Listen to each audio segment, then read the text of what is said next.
Centerville High School PTO, and this is one of the many events that we sponsor. We're glad that you've come. We thank Dr. Tom Henderson for his time and for his energy in what he does as superintendent, and that he's willing to come to us and talk to us tonight about the state of the district. Here we are, right in the middle of the 2018-19 school year.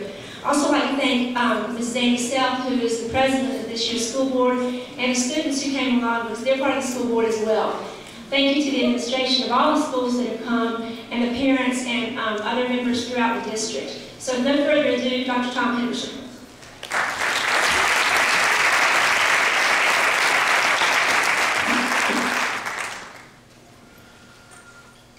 Thank you, Mrs. Wynn, and I appreciate the Centerville High School PTO for sponsoring this event.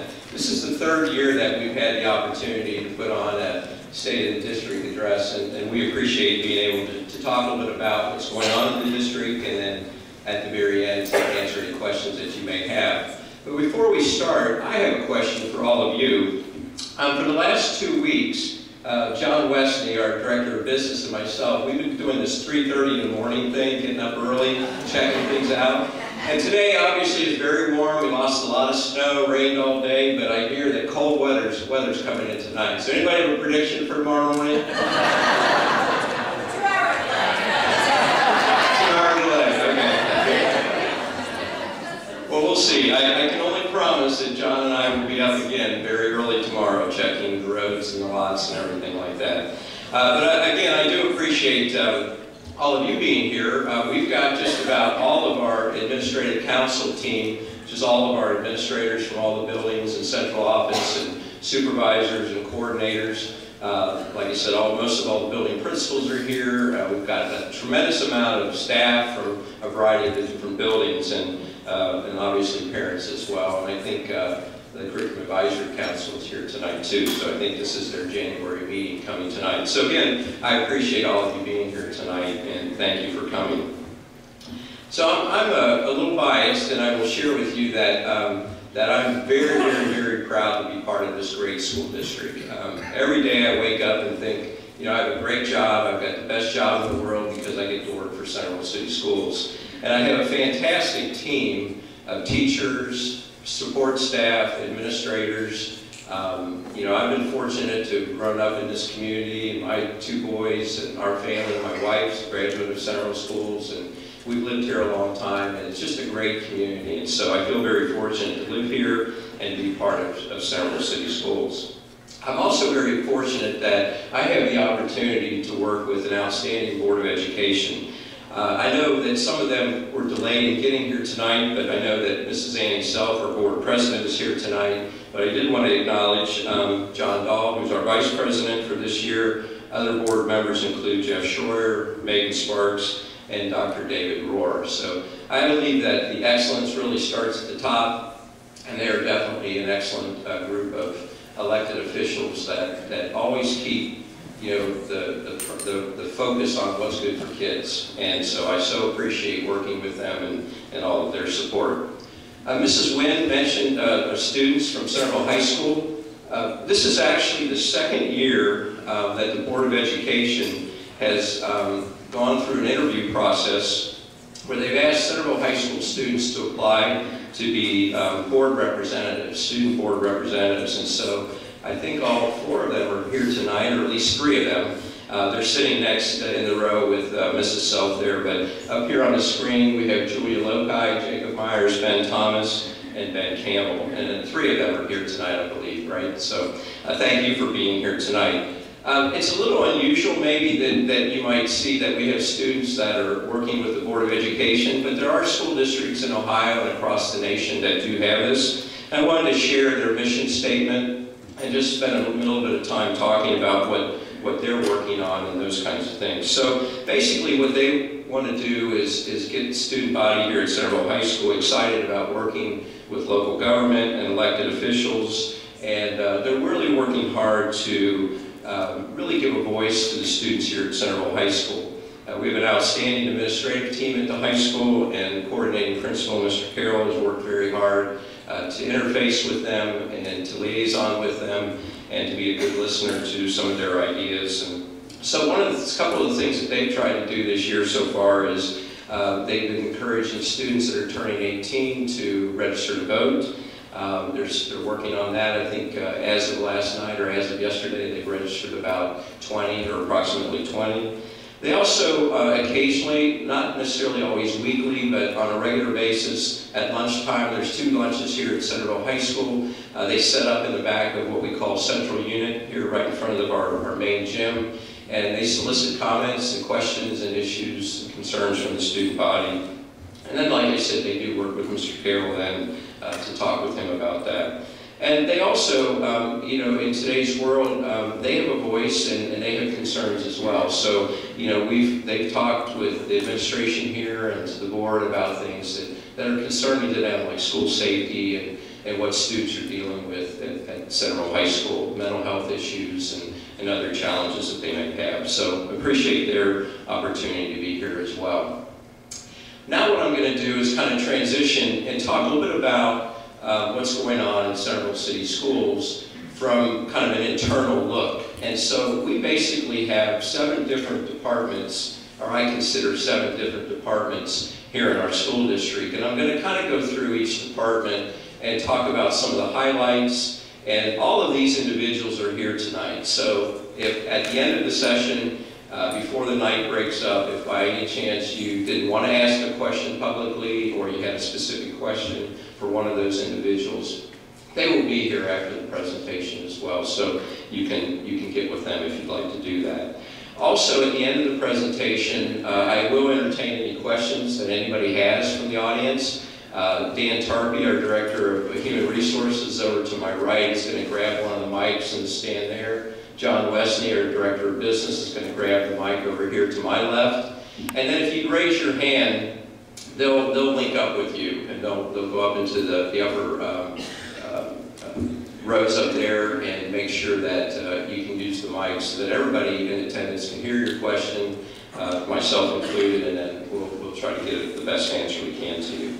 So what I'm going to do now is transition to our first department that I'd like to discuss, and that's our Department of Curriculum, Instruction, and Assessment, headed up by Mr. Bob Yucks, who is also an Assistant Superintendent, and he is also in charge of Curriculum, Instruction, and Assessment. Bob has a great team. And again, one of the benefits of their pictures up there is you get an opportunity to see where these people are sitting. Unfortunately, Bob's a little bit in disguise over there with the beard, so just don't be fooled by that. He's over there in the beige jacket there to my left, in case. But seriously, Bob has a very, very, very strong team that he works with, and they do an amazing job. He does have 2 people in particular that work with him kind of hand in glove, and they are our secondary curriculum coordinator, Adam Chiarello, and our elementary curriculum coordinator, Sheree Colopy. The 3 of them really work hard and tag team most of the initiatives that go on inside the Department of Curriculum, Instruction, and Assessment. And as you can imagine by the title of that department, they're in charge of pretty much anything that goes on in our classrooms. So they're responsible for the development, the implementation, the assessment, revisions of all the courses of study. They also work very hard on improving instruction in our district, as well as the administration of data and all of the various tests that we have to administer throughout the school year. Specifically, the departments that they oversee obviously are the curriculum, the instruction, and the assessment, as I just mentioned, but also literacy support. Here in Centerville Schools, we do get some federal funding, which is known as Title I, so they manage all of that. Gifted services, English language learners, so we kind of shorten and call ELL, all of the staff development, professional development that goes on in the district, guidance services, and then other federal grants administration. So we do receive some monies, not a lot, but some monies from the federal government. One of those is Title I. We have Title II and some other federal grants that they help administer. What I do when I prepare for this talk, I think about the things that I would like to share that I think you would find interesting, and also gives us an opportunity to highlight some of the things that we're proud of. One of the things in Ohio, or one of the things that school districts are measured by in Ohio, is the State of Ohio report card. And the Department of Curriculum and Instruction has a heavy load that they lift every year through all the testing and all the assessments and all the evaluation that's put into the report card. This year we're proud. We still have work to do, obviously, and we'll never be satisfied. But this year, if you look at all the achievement indicators, which is all of the test scores that are taken all the way through our district at all grade levels, we actually saw an increase of about 17% there, so we're happy about that. But again, we're going to keep working to increase that. All the other indicator grades increased or remain the same at the 2017 levels. So again, we're not ready to just rest on our laurels there, but we are going to continue to work hard, but we're glad that we didn't drop any. This year, the state also gave what they referred to as a Momentum Award, and that was given out to districts or individual school buildings that earned all A's on value-added measures in 2018. So it was last school year is basically what the report card is measuring. This year we're proud that we received that Momentum Award in an overall category of all students, also in gifted students, and the students in the lowest 20% in achievement, and also the student group with disabilities or special needs. So we were proud of that. It's also been a very busy year in curriculum and instruction in that we've had numerous partnerships going on in the district that have worked really well and really benefited the staff and students here in our great district. One of those is with Sinclair Community College. Yes, I have been on TV a lot talking about that. I'm sorry about that, but it is a great opportunity that is provided by working with Sinclair Community College for our students here at Centerville High School. Sinclair is working right now and working with some of our students in an advanced manufacturing program right now, where they are supplying a teacher at no cost to the district. We have many other things going on with internships. We have the College Credit Plus program, we have a college prep program, an advanced placement program, and many other things that we're working hard with, not just Sinclair, but other universities as well. So all of these things benefit our students, and it works well for them. The other thing that we've worked on for almost 2 years now is a great partnership with the University of Dayton. And we've partnered with a group or a small group from UD known as the Institute of Applied Creativity for Transformation. It is a group that works hard to really help people and students, not just in the field of education, but in all disciplines, to really think out of the box, to think about things in a different look or a different paradigm or shifting paradigms. And so again, I give a lot of credit to Bob and Cherie and Adam for setting all of this up for us. And again, we have hundreds of staff members that have participated over the last 2 years in professional development. They have outlined 3 major questions that they continue to talk about, study about, converse about, and dialogue about. And those are, how might we empower our students to find purpose in solving complex problems? How might we create encouraging and engaging collaborative learning communities? And how might we redefine student success through failure and perseverance? So it's caused, or given us an opportunity as a staff to find time to talk about teaching and learning, to talk about how this could look differently, to talk about what a new paradigm would look like.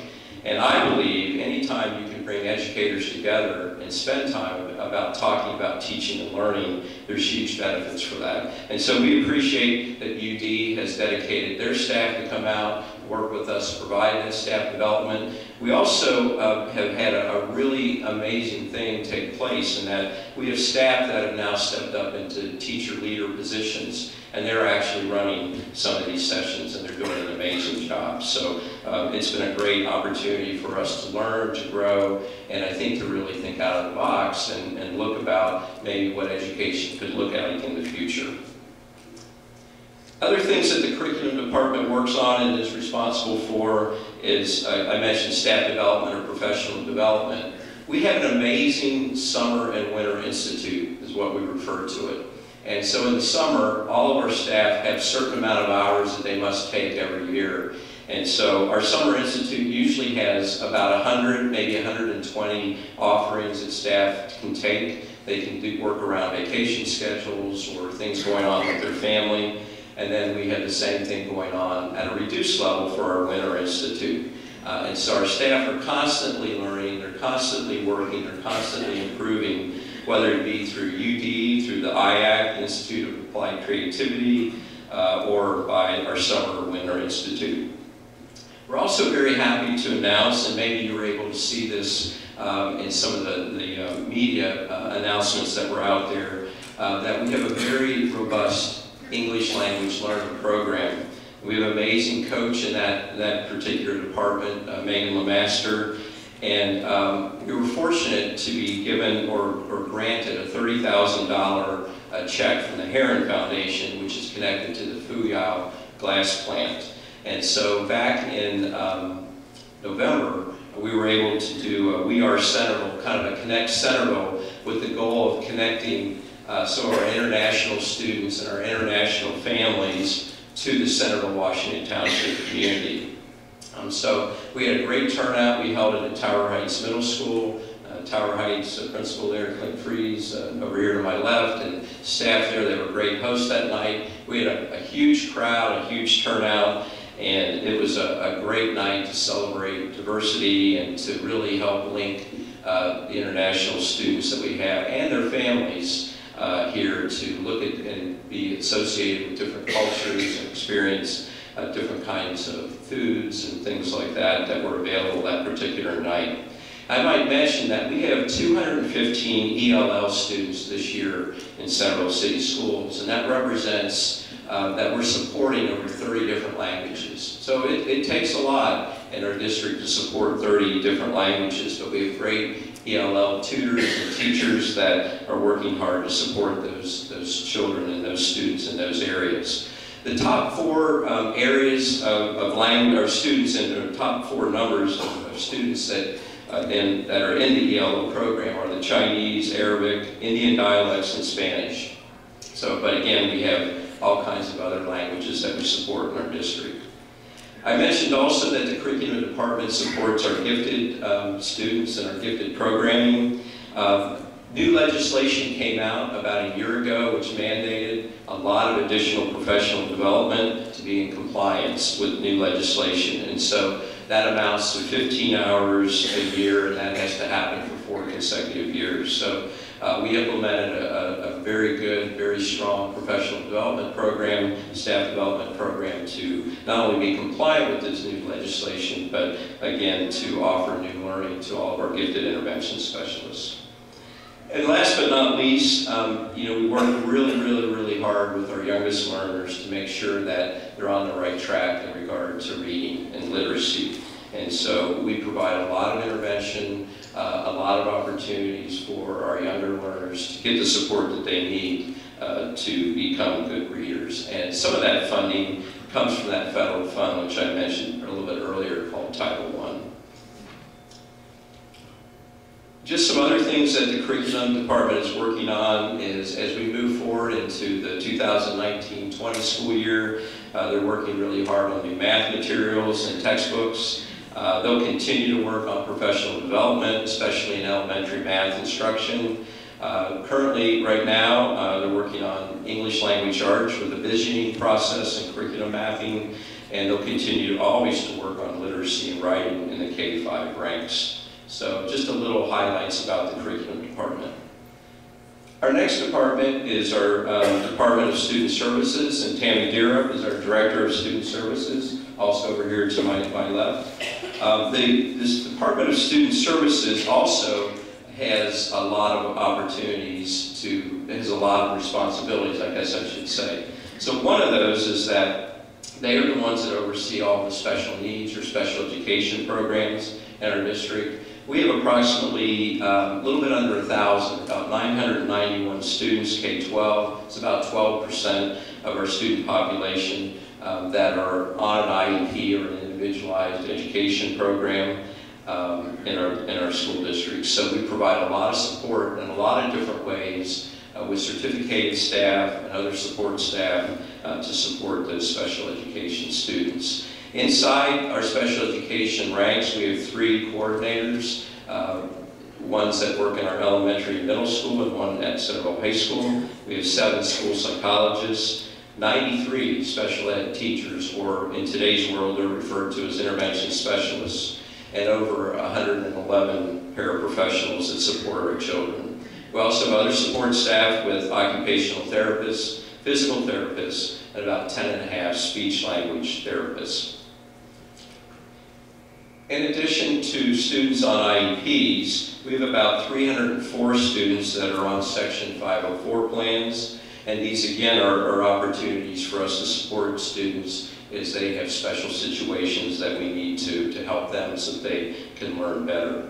We have a preschool, as you all probably know, at Primary Village North and Primary Village South, and by law, we must take students when they turn 3 if they have an identified special need. And so currently we're working on kind of a 50-50 model where we have 50% of a class that have students with special needs and the other 50% are typical children. Also, Student Services Department also oversees all of our school health initiatives, includes our school nurses, our clinic RNs, and I'm sure most of you are parents or staff, you know that we have our clinics covered all the time by an RN, whether a school nurse or a clinic RN.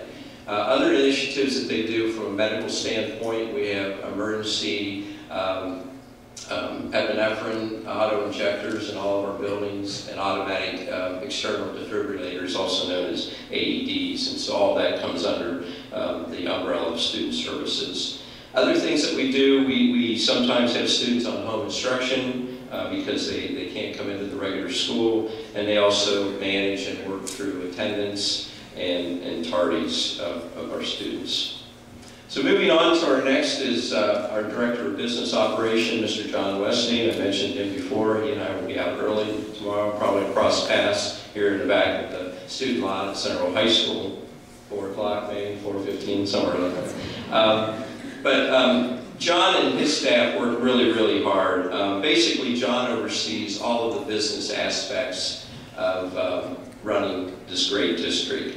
So he takes care of all the district-wide purchasing. He oversees all of the maintenance, the custodial, transportation, food service departments. We also have a permanent improvement levy or a budget, and so that happens from a facility standpoint.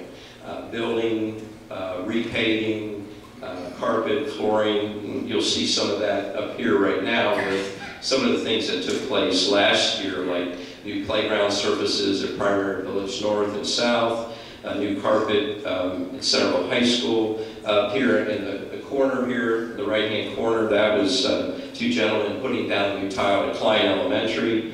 A new emergency exit staircase at the back of Magsic Middle School. So all of those kinds of things John manages and takes care of for our great district. We're also a part of the Southwestern Ohio Educational Purchasing Council, which allows us to have a lot of purchasing power because we're able to work with 180 other Ohio school districts from 18 counties. And so when there's a lot of you working together, that membership really does generate an opportunity to be fiscally responsible and to have a lot of good buying power at a good rate of pay. Basically, John also has a great assistant, Mark Dom, who's the assistant business manager. Mark specifically manages the maintenance staff. There's about 9 of those employees, and also some summer help. So Mark and his staff, along with John's help, we have 14 facilities, and that's about 1.2 million square feet under roof and about a little bit under 300 or 278 acres of grounds to keep up with. And folks, I have to brag on them for just a minute. You know, obviously to the dismay of our students and maybe some of our staff, the last 2 snow events have come in on the weekends, but the team we have just takes off with a can-do attitude. They just do an amazing, amazing job of working hard and clearing the snow. This past weekend, they were up at 5 o'clock in the morning on Sunday, worked all day. to make sure our lots were in good shape. Obviously, we had another day with the Martin Luther King Day off of school, and it gave us more time to put more salt down and clear. So they do that in every endeavor that we have to take on, and they just do an amazing job. So I certainly appreciate their efforts, especially wintertime, which, by the way, has not become my favorite season anymore. But also, some of the other things that they are working on, some of the current projects, John and his team are always looking at ways to save money. You may have heard again in some of the media reports and things that all of our buildings are Energy Star rated. So we save money because we are so energy efficient. So John is continuing to look at things like automating all the heating, ventilation, and air conditioning controls. We're continuing to replace carpet here at Centerville High School. We're actually starting on phase 3, which will be in the south unit, and some other common spaces, and some other remaining classrooms in east and west. We're also working with technology, and we'll get to our technology director in a minute, on a new phone system. The phone system we've had for many, many, many years, and we've had some struggles with that this year, and so that'll be moving forward and be putting into place here soon. And then we also are staying up with all of our HVAC systems in some of our buildings where we've had equipment in there for a little under 30 years. So just some future projects. And again, if you can imagine, you know, having 14 homes that you have to keep up, that's what the business office does. So they have to make sure the roofs don't leak, to make sure that the lights work, they have to make sure the heating works, they have to make sure all of that. So at Primary Village North right now, we're gearing up to do a project that will start this summer with replacing all the domestic hot and cold water lines. We just are in the process now of upgrading all of our, what I'll call radios, our handheld radios or communication devices. And we use these as part of our emergency operations plan that we use in the district, part of our school safety plan. So we're upgrading all of that. Also, our surveillance cameras are getting old, and we have different ages of that equipment that we're replacing. Every year we try to replace about 7 to 9 school buses, and we'll do that again this year. We had a great meeting with the board last night. We're going to move forward with some additional buses again this year.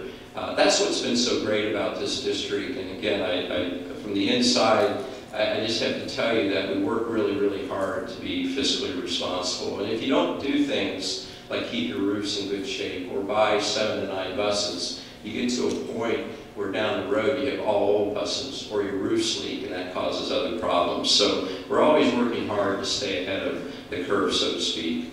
Like I said earlier, there'll be new carpet and flooring replacement, and then every year we evaluate our parking lots and try to repave and fix, and in some cases we have concrete work to do and other repairs as well. Moving to our next department is Mr. Dan Tarpey, is our Director of Human Resources, and like I said, he'll be helping with one of the mics towards the end of the presentation. Dan does an amazing job, and really his department is responsible for everything related to staff. So that's everything from providing orientation for new teachers to all the files, all the personnel files, administrators, support staff, anybody and everybody that are really part of the instructional program. He has a responsibility to maintain all of the records, the applications. He does substitute teacher training. He does all of the recruiting. He works hard to make sure that everybody is appropriately licensed and certificated. The only areas that he doesn't work with, and they're kind of more in the business office, is custodial, maintenance, food service, and transportation, which John Wesley takes care of. But you know, we are a people business, and so because of that, it's always important for us to always be out there looking for the best that are out there, and we work really hard to do that. In the area of personnel, you know, many times you don't know what you need until you find out that you need it, and so you know, we try to anticipate, we try to think ahead. We talk with our staff, we try to project how many retirements or resignations we're going to have. But it doesn't always work out that way. And it seems like we always have surprises, and that could be anything from a spouse gets transferred, so a teacher has to move, or somebody ultimately decides to retire unexpectedly, or those kinds of things. So those are all the things that we work on, and we try to make sure that we always have a strong database of the best candidates out there. So very soon, Dan will start on a very aggressive recruiting trail. I put all the universities that, I didn't yet, I put all the universities that he will be traveling to this spring and late spring, starting with UD in March, going all the way through all of the different universities to all their career fairs. He doesn't do this alone. He gets a lot of support from our building principals that go and help. And by the time the recruiting trail is finished, we'll have 12 to 1,400 applications on file. So, and that is a great thing. It's a huge endeavor. It's an amazing task. But again, it gives us an opportunity to see who's out there, and our goal is always to hire the best of the best. And we've been able to do that for many, many years. A couple things I did want to highlight is we're also in a consortium with most of the other Montgomery County public school districts and a lot of the Greene and some of the Warren and even Miami County school districts. And so we work together, and every year for now a number of years we have a Dayton area school jobs consortium, and we meet. Last year we were at Trent Arena, we've been at Northmont Arena. This year it'll be in Vandalia, and it brings in hundreds of quality candidates. The other thing we do here in Centerville, which I think is a little unique that I wanted to highlight, is kind of at the end of our recruiting travels, we do a meet the candidate night that we host right here in Centerville at Centerville High School. And so if you can imagine, as the spring goes by and we're starting to get information about who's retiring, who's resigning, in the meantime, Dan and the people that are helping him recruit, we're gathering all of this information. And we kind of start to narrow that down or funnel that down, and then we invite to our Meet the Candidate night the candidates that we think are the best.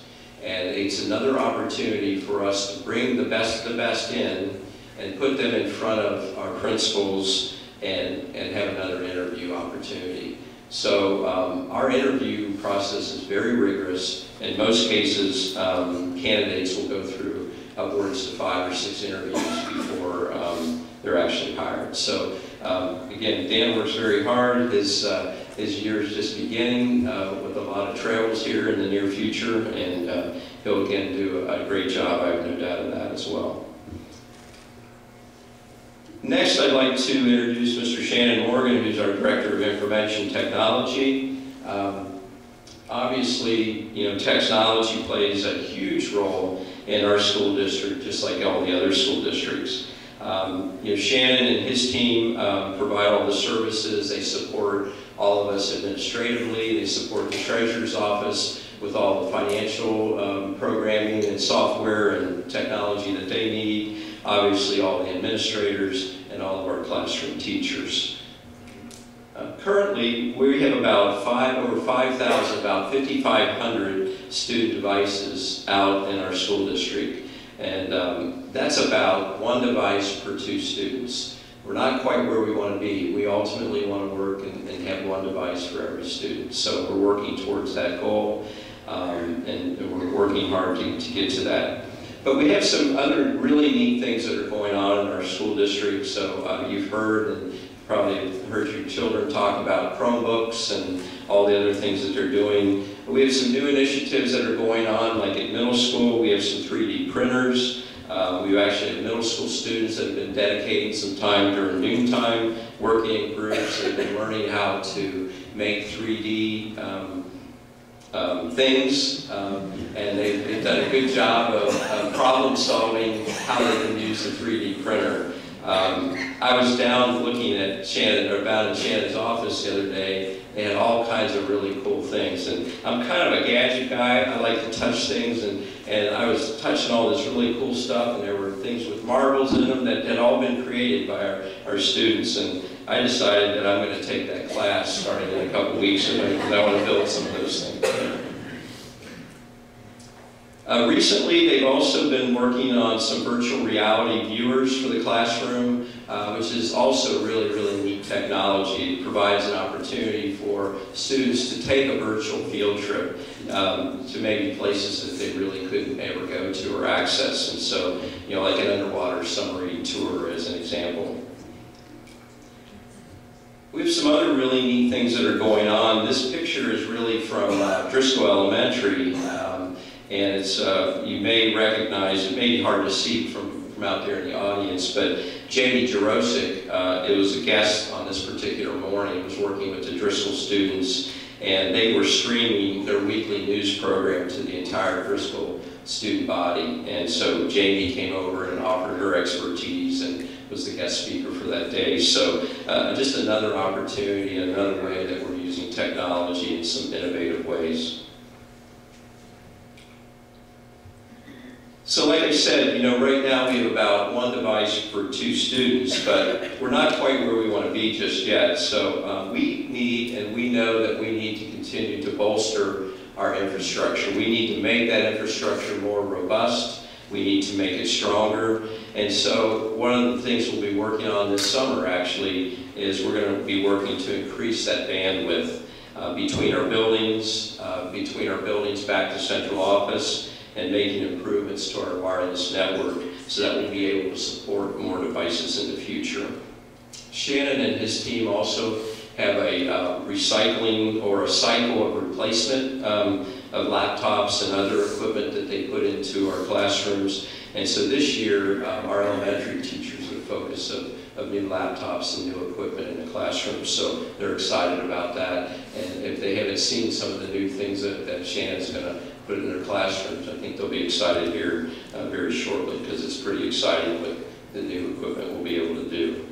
And last but not least, I did mention our phone system, and Shannon will be working with, or John will be working with Shannon on installing the new phone system as we move through spring and into the summer. We'll have that finished definitely by the summer. Next, I'd like to move into the area of community relations. We were fortunate to have an amazing community relation person who does an amazing job, Sarah Swan, here who's actually videotaping this. Probably by tomorrow or the day after, she'll have this presentation online, and as well as my PowerPoint.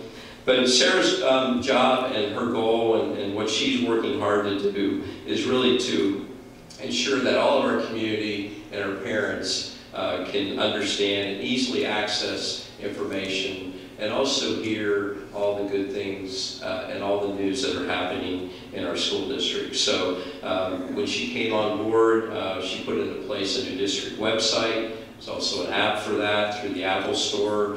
She has really brought us up to speed with all the social media, email communication. She does all of in-house putting together Accent on Our Schools, which is a quarterly newsletter that we mail out to all community members in Central Washington Township, and she liaisons with our local media as well. So, you know, her main goal is really to communicate what's happening in our school buildings, and she works very hard at that. Just a couple things. I guess I should point it this way, shouldn't I? Then it works a little bit better. But Sarah is one of the things that we wanted to share with you is that we're averaging about 27,000 users per month that are actually, you know, getting on our website. So we think that's a good number, and we're obviously working hard to continue to increase that. Like I said, we have a mobile app through the App Store, and you know, that was just launched last year. And the other thing, you know, when you're monitoring or when you're working with the website, you have to make sure that it always stays compliant with all the rules associated with ADA.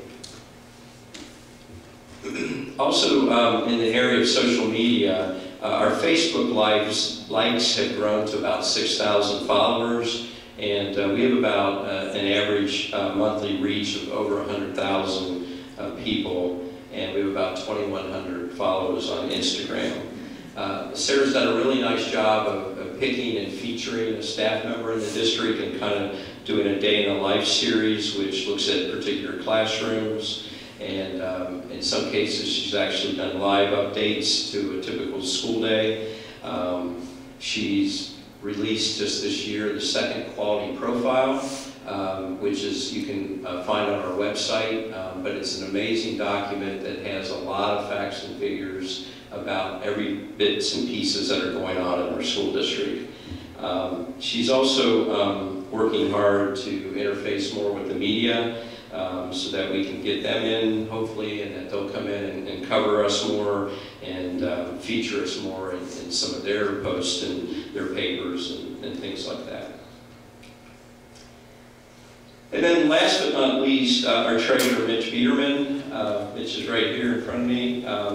You know, Mitch is the chief fiscal officer in the district. He's the basically the secretary to the Board of Education. He's the chief accountant, payroll, auditor, and investment officer for the district. He's got a great staff, small, very dedicated staff. Mitch, myself, and my whole central office team, we work closely every year to build appropriations to you know, work with the Board of Education as well.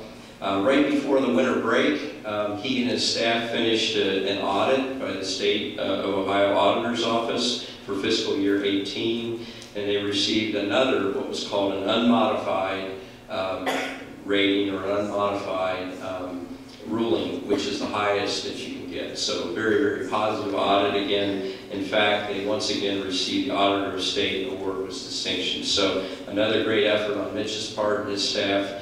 Do an amazing job, and they do it well, and they do it the way it should be done. So congratulations to Mitch and his staff. The other thing that Mitch is required to do in Ohio is he has to work, again, to put out a 5-year forecast. So, you know, we are always trying to communicate that we're always looking ahead, and we're always looking at least 5 years, in some cases much more than that, out into the future. And by law, Mitch must have the Board of Education approve a 5-year forecast every spring, and then again by the end of November. So Mitch takes a lot of time to put that together. It is called a forecast because there are some unknowns. Sometimes we don't know what the new state biennial budget is going to look like. Sometimes we don't know, you know, how the tax collection is going to go. Sometimes we don't know if other pieces or parts of funding are going to be cut. So it works really hard to put the best 5-year forecast out there. And he constantly is keeping our Board of Education. And then we as a central office team work together on helping and to provide input for that as well. Central City Schools is considered to be a high wealth, low poverty school district. So we have two main sources of revenue of how we get money. One of those is state funding, and the other is for local tax support. But both of those two sources of revenue have been impacted over the last several years. So as an example, our general fund, we receive about 14% of our funding from the state of Ohio because we are considered a high wealth district. And so we actually get about $1,799 per student. So just a quick comparison, we are the lowest funded district in Montgomery County if you look at what the state gives us per student. The highest funded district in Montgomery County receives $8,600. So again, because we're considered high wealth, low poverty, we get less state funding. So 14% of our money, our revenue comes from the state, and with the exception of some federal grants and some other small pieces of revenue, the rest comes from local support, which again is we have a great community that has always supported our school district. The other thing that's impacted not only Central City Schools from a financial standpoint, but other school districts across Ohio, is the opportunities for parents to make a choice. And that looks at charter schools, online schools, and just different opportunities that they would like to send their children there. And so the dilemma that we face, or other school districts face, is that when a student goes to a charter school, and I just shared with you that we get $1,799 for that student from the state. When they go to another charter school, they go and they take their money with them, so to speak. But they don't just take the $1,799, they take the full amount. So over $8,000, which comes out of our revenue from the state, goes to those charter schools. So we lose about $692,000 every year when students and parents make the choice to go to charter schools. Do that. The other thing is that there's no inflationary formula built into things that were communities pass levies and things like that. So your collection is always going to be the same amount of money. And so even as home values go up, and they do tend to go up in our community, or as new things like that go on, the tax rate stays the same, which is why you never, school districts never get an increase in that revenue from that local support. So some of the things that I wanted to talk to you a little bit about, and really this is kind of my comments now, is just some of our future initiatives for the district. So what I've tried to share with you is that there's a very great team effort, a very collaborative effort here in Central City Schools, and that exists, I think, not just inside our school district with our teachers, our support staff, administrators, our central office team, our Board of Education, but we have a great community here in Central and Washington Township. Everybody works hard here to do the right things. It's a great place to raise a family. It's a great place to raise our kids. And many people come here and stay for their entire career, and especially in Central City Schools. So some of the things that we have planned moving forward, yet this winter or late winter, is that we're going to start to gather some information. So we are going to very soon put out some district-wide and community surveys to all of our stakeholders. And all of our stakeholders are parents, those community members that live in our community that don't have children in our school district, our staff. And in addition to doing community surveys, we're going to be doing some focus groups. So we're going to invite groups of people in, have a conversation with them, talk with them about our school district, talk with them about what we think our priorities are for the future, and get their opinions about what those are. So we believe as a school district, and we're working hard to continue to do some study in these areas, is that we may in the near future need some additional operating funds. We believe it's important for Central Schools to look at an all-day kindergarten program. I mentioned that last year, and now we're at a point where we're really going to take and gather some input and really work hard to try to get this done. Not for next school year, but for the year after that. But it may mean that we may need to come back to the community and ask for some additional support. School safety and security, things that we need to continue to put in place is huge. It's something, it's our #1 priority of keeping our staff and students safe. And it's something that we don't skip over or shortchange in any way. But it comes at a price point that is getting more and more expensive. We'll never not do something because of money, but it is something that is impacting our budget. I mentioned technology and the improvements that we want to make to our infrastructure, more devices that we want to get into the hands of our kids, into our classrooms. And so what does this mean? It means that we have a lot of things to think about. We have a lot of things to communicate out to our parents, to our staff, and we need to do this in the best way we can to make sure that everybody gets good information and has opportunity to ask questions, to share their input, and to share their feedback. Because in some cases, especially with the all-day kindergarten initiative, you know, we are probably looking at doing some redistricting. And that's not a fun topic to bring up, but it's something that I think will be necessary for all of us to look at, and could cause us to also look at some restructuring as well. So what does this mean then, you know, for all of us together as a community here, including Central City Schools? Like I said just a minute ago, there are financial implications for continuing to move forward, to do the right things for our kids, to continue to make our school district the best it can be, and to continue the excellence that I think our community and our parents and all of us expect of our schools.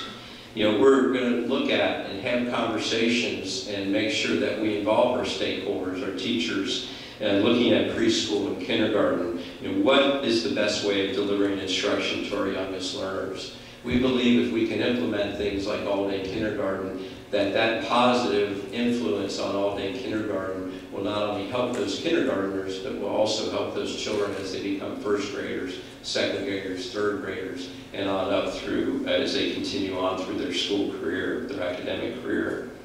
It's also time that we spend some time with our upper elementary, our grades 3, 4, and 5. Some districts are doing things like what I would refer to as platooning, where teachers are kind of specializing in a certain subject area and things like that. I know we have some buildings and some staff that are interested in looking at that, and we need to have those conversations. Again, we want to make sure that we're constantly moving forward, constantly doing what is the right, and constantly looking at best practices that are out there. And along those lines, we're looking at middle school, or is that model that we currently have sustainable? Do we value the way with our family makeup or our pod makeup, kind of our looping that's in effect? And it's time to have some of that conversation as well. And I'm happy to share with you that our current high school master schedule has been in place for about 40 years. And we've had great conversations for the last year and a half about looking at maybe some different alternatives, because graduation requirements have changed, testing requirements have changed, and we're in the final stages of trying to wrap some things up. But we need to finish that, and then we need to have some conversation with the Board of Education. But we've been working hard on looking at some of those kinds of things there. So that's not real specific, but it does give you an opportunity to understand that just like with a 5-year forecast, where fiscally we're always looking 5 years out, we're always looking ahead as well. And so whether it be an initiative through the curriculum department and looking at being creative, thinking out of the box, looking at new paradigms or technology, new devices, more devices, instructional practices, what's the best model out there to do what's right for all of the children in our district? Well, that's what we're doing right now. But again, it may come with a need to ask for some support from our community. And more of that will be coming down the road, and we'll definitely work hard to communicate the when and all of that, but it could be as soon as maybe next November. So, but that's yet to be seen. We've got some work to do. We've got to gather information from our community. We've got to do our due diligence and make sure we listen and have those conversations. The last thing that I wanted to close with, which I've kind of touched on already before we answer questions, and that is, again, I'd just like to reiterate that it's just a fantastic community that we have. The collaboration that exists between the township, the city, the parks, the library, is just amazing. And I'm sure there are other communities out there across the state and the country, but we're very, very fortunate in this area to have the things that we have. One of the pictures I have up here it's actually Dale Berry, one of the township trustees, Brooks Compton, Mayor of Centerville. We had an initiative in the fall that we called We Support Safe Communities. And the idea was that a lot of the school shootings and tragedies occurred because students were able to access guns from home, unlocked or unsecured guns at home. And so, again, we had a collaborative effort that took place. We kicked it off at one of our Friday night football games. We had a lot of people there in support of that effort.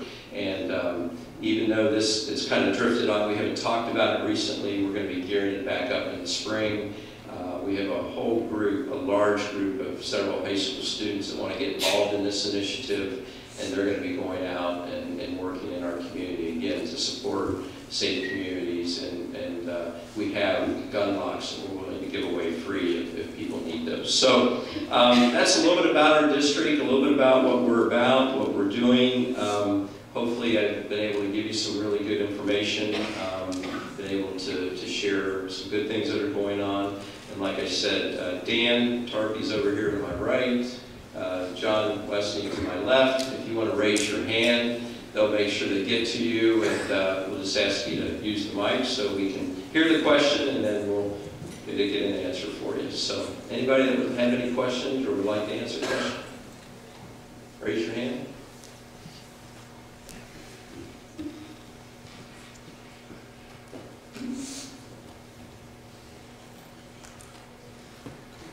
Well, thank you for doing this presentation tonight. I do really appreciate it. Sure. One of the things I want to bring up is I think we have about 8,000 students. About 8,400. And about 10% of those students are students of color, approximately? Mm-hmm. Okay. So one of the things that I would like to see us be more intentional about is having our school staff be representative of our students of color. Meaning that we have teachers and administrators and staff support people, thank you, who are honestly look like our students of color and can relate to them in a different way than people in my skin walking around relate to them. And so I would like to see us be more intentional about that. And you know, I think this got brought up, well, it's been in my mind for a long time because I happen to be mom to some of them. And, you know, there are issues that come up in our schools that I don't feel really get addressed the way that they should be. And I think that could change if we had more people who more representative of our students. Okay, great. Well, I appreciate the comments, and you know, I will share that we have heard that before. And you know, when I mentioned Dan and his recruiting travels, you know, we are going to the colleges that we think give us an opportunity, or maybe afford us the best opportunity to reach out to those candidates that are of a different color. And so over the last couple of years, we've worked hard to hire minority candidates. And last year, I think in our support staff, we hired about 6 support staff people that were Hispanic and African American, and we hired 2 certificated staff, also of color, last year. And you're right, I mean, we do need to do more of that, and we'll continue to work hard on that. We believe it's important as well, so but it's a great comment. So, and something that Dan and I talk about all the time, and so we'll continue to work at that, definitely. Any other questions?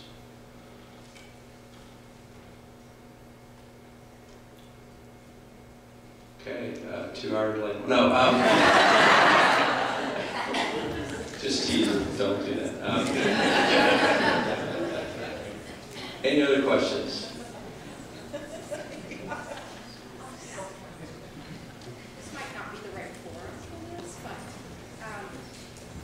Hi, my name is Melanie Adams, and I'm both on the PTO and I substitute teach here. And I've noticed, and maybe this isn't the right forum to ask the question, but our facilities are ancient here. As I substitute teach, and I retired from the base, so I'm accustomed to older equipment. But when I substitute teach and I have to sit in chairs that I go, ooh, this teacher has to sit in this nasty chair every single day. And then you go to the restrooms and the faucets are probably original faucets. It's, you know, you have to handle them, and nowadays, most of the time, you don't have to really do that much handling of the bathroom stuff. So I wondered if you're looking forward in expense planning for updating some of those things that are really pretty basic and pride issues, as well as health and safety. Thank you. Sure. Well, I can tell you that we do try to keep our facilities up, and I was going to kind of ask you to give you some examples, because you know, we do really work hard to try to keep some things. But I will tell you, we also, and I think this has been good. Again, it's just my opinion, but you know, the boards of education over the years, we've always really tried to keep our class sizes reasonable, and we've always tried to put as much money as we can into instruction. And so every summer, every year, as we work with our Board of Education, we're looking at our pupil-teacher ratios. And so we've tried really hard to make that a focus of one of our priorities. But I would agree with you that we do work hard to get our money's worth out of things. We are replacing the flooring here at Centerville High School, and some of that was I went to Tower Heights Middle School, 7th and 8th grade there, and I had an opportunity to grow up in Centerville here, and remember walking through the halls of Centerville when they had the orange carpet and all those things, which was just replaced a year or two ago. So, and I'm not that old, but that is old. But we are, we will, and we'll continue to look at that. But we are trying to also do things like, I don't know if you'll notice that a lot of the universities now and a lot of our school buildings now have the drinking fountains that water bottles can fill by, and they're filtered water and those kinds of things. But you're right, we do. We're fortunate also, I mentioned the maintenance staff. We have a licensed HVAC gentleman, we have a licensed plumber, a licensed electrician, and a skilled craftsman, I'll call him, like a carpenter. So, you know, we are fortunate in that we do employ some really skilled people, and they are very skilled at making things last. So, but it's a great point, though, and it's a balance between being fiscally responsible and doing the best we can to make that money stretch. But well, good point, and we'll definitely take a look at that. So, thank you.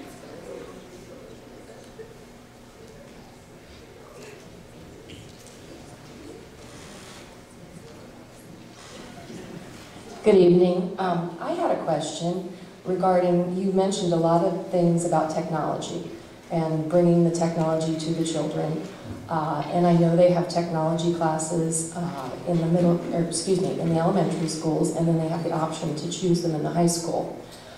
Would it ever be considered, now that we are putting technology more and more into the hands of our children and expecting them to submit assignments on the computers and do some assignments in class on the computers, would it ever be able to be considered to integrate a technology class into the middle school as well, so that they can continue what they learn in the elementary and reinforce and grow in the middle, so that when they come to the high school, they are even more so prepared to do as much as they are going to be, if not already being required to do now on the computer, such as just simply typing an essay or turning something in a timed essay testing class. Is that something that could be considered or ever has been thought of? You know, we have talked a little bit about that. One of the challenges we have in our middle school schedule, is maybe you're already aware of, is that block schedule or that middle school schedule is pretty locked in right now. And as a former principal of Tower Heights and a middle school principal for over 12 years, that schedule, albeit has some good things to it, it doesn't have a lot of flexibility in it, which is why when I showed the slide of the middle school students working with a 3D printer, they were opting to do that at lunch, you know, or opposite of a study hall. I think they were eating lunch, obviously, but then they had that opportunity instead of going to study hall. So that's one of the things that we need to talk about as we look at the future and our like our middle school programming. You know, I think again it's a good point about an opportunity to do more with technology. We've tried to be a little creative, so in addition to the 3D printer and those opportunities, we've had coding classes and those kinds of things as well at the middle school. But, you know, I think down the road, you know, there'll be things like, and I know some districts are already doing things like students that are assigned a laptop and actually drop their assignments into a Dropbox and all those kinds of things. So it's definitely a conversation we need to have and something we need to look at. So, thank you.